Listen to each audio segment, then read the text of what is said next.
Yes, Conor, long time, man. What's going on? How have you been? Yeah, I've been good, man. You well? Yeah. How's your hand now? Yeah, it's healing, man. You know, obviously my second operation on it. I started back hitting the bag in that last week. You know, maybe another 2 weeks to get back in sparring and, you know, hopefully fight in April. Sparring in about 2 weeks? Or have you started sparring already? No, I haven't sparred already. Okay. I'll probably start back sparring in 2 weeks. And then we'll take it easy and then, you know, before you know, I'll be back on it, back in full-time sparring. Apart from not punching, have you been doing any other bits? All I've been able to do is run briefly because I've had to have the stitchings in my hand as well as, you know, having a cast, not a cast on, like bandaging wrapped around my hand, so I wasn't able to do anything for ages. And I kept the bandage on for extra time to make sure I don't use any of the tendons or muscles in my hand and that, so, you know, yeah, it'll be a while. Do you remember what round that happened, or did that happen before the fight? It happened before the fight. Before the fight? Yeah, so it happened before, on the Friday, last Friday before fight week, and I've done my last spar, which was 36 minutes straight. And was that with Cordina? I think he was there. No, I wasn't there, but No. I knew he was there sparring around. Yeah, 36 minutes straight, and the last minute, a bit round, and I've gone, and then my hand swelled up, and I thought, tone. You know, it feels sore, mate. So we've left it for a couple of days. Done paddles, went ton. Can still feel it, mate. And then on paddles on fight night, can still feel it. So I've had to inject my hand on fight week twice with cortisone and done nothing. So, you know, I fought with the injury, but, you know, it's what it is, man. Did you feel it on the night? No, when you're in a fight, you don't go, oh, my hand, no, you're in a fight. And I chose to go into the fight with its injury. Do you know what I mean? So I'm not going to then go after the fight, you know, like a sob story. No, I chose to go in there with it, so I know what's what. Yeah. You know, people go, I've had this, I've had that, that's what. No, you know, I chose to fight with it because I thought I'll be good enough to beat him on the night. Well, I saw you during the camp and you was looking really, really explosive. I was expecting you to stop the geezer. I almost put money on it. I was like, guys, trust me, I've seen him in camp. He's explosive. He's doing a lot of damage to a lot of people. Then fight night. But listen, I've prepared for a southpaw. Yeah. I haven't prepared for a southpaw. That orthodox, and you would have seen me in the gym going slip, bang, bang, slip, bang to the head, slip, slip, and then the geezers come out flipping southpaw like this. And the only punch I could really get off was bang straight. And I put him down, bang to the sternum. I beat him to the head, bang to the head, and point him down. You know, he's a tough Frenchman. Because I'm telling you now, if I were anyone else with them shots, good night. Good night. I was hitting him hard, his head was going back like that. But I couldn't I couldn't get off my combinations with him like I do everyone else. He's my boogeyman. Yeah, he seems very strong. You know, when I fought Chris Truman, bang to the body, bang to the head, bang to the head, bang to the body. All my knockouts that I've had. You know, so he was just a tough guy. He's a tough guy. Very tough guy. You raised a few eyebrows in a couple of interviews you've had, naming the name that a lot of people don't really want to mention. Josh Kelly. I even raised my eyebrows. Like, oh, well, there's one thing fighting him, and there's another thing fighting him straight after your injury. Listen, I can fight. I'll have it. And you know, my last fight when I fought that Frenchman, I went to go in on the back foot. I thought, oh, I'll move, I'll hit a move and that. Listen, I'm going in there and I'm going in there to wipe you out. And that's the style I'm going in there with all my fights this year. I'm going in there to take their heads off. My best defense is my offense, as I was telling you earlier. Coming off bang, slip, looking for the counter shots. You know, so that hands down style can work for a couple rounds. Listen, I've proven my engine, I get better as the rounds go on. You know, and I don't mind having a fight. He ain't gonna do me in. Do you know what I mean? I ain't no Chris George, I ain't no stiff fighter, stiff, basic fighter, slow fighter. No, I go in there and I go in there and take your head off. You know, so this style suits me to a T. I'm sure the people and people love to see it as well. Yeah. So people love to see it. Tell me about this left hook. You believe? Listen, I see him get hit with a left hook. Now listen, my left hook is thumping you up. You know, good night, bang.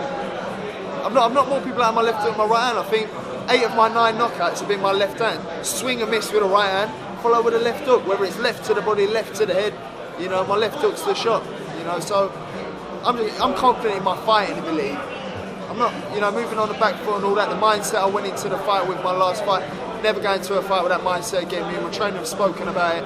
We're going in there to fight and really lay people out. Yeah. You did say you heard a rumour he was moving back, he was moving up in weight, but him and Adam Booth have come out saying they're staying at 147. Funny that when David Apazan's fighting someone else. It's funny, isn't it? He's fighting that Spanish European champion. It's funny staying at welter now. Yeah. Just saying. Yeah. But I'm sure Eddie Hearn, there's not enough money in it for both of you for you guys to fight right now. So I don't think Eddie Hearn will allow that to happen. Listen, I'll have a couple fights this year. Me saying I'd fight in my next fight back is me just saying how eager I am to fight him. But I'll fight him end of the year. I'll knock a couple people out beforehand, and I'll make sure I train hard as I always do. No one needs to make me get up and train. I train hard. So the fight will happen. How was your break down in Australia? It was beautiful, man. Seeing my family, like my little sister, she's taller than me, man. She's a woman. My little brother, crying when I had to leave. How old is your brother? He's 4. It does. Like.